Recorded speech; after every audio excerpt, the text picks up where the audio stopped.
我们现在首先呢要来做音效调整的部分。当你发现这边有一个喇叭的时候呢，表示你的音效有开。那你怎么去做切换呢？首先在 ODO 的状态下，中立层 ODO 状态下，长按这个向下的这个功能键，进入到设定的画面。那总共也会有4种音效可以做调整。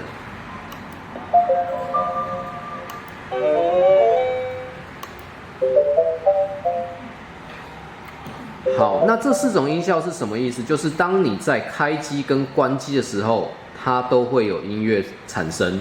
那这4种就是不同的音乐这样子。那同时它也是跟低速警示音做联动的。那让大家听一下低速警示音。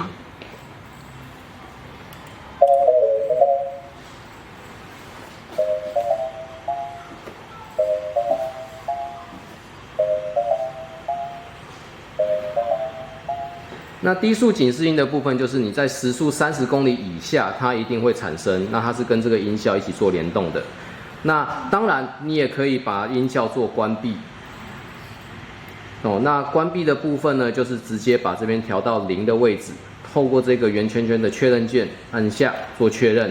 这个时候喇叭的符号不见了，那同时就是你开关机的音效，还有低速警示音会一起取消掉。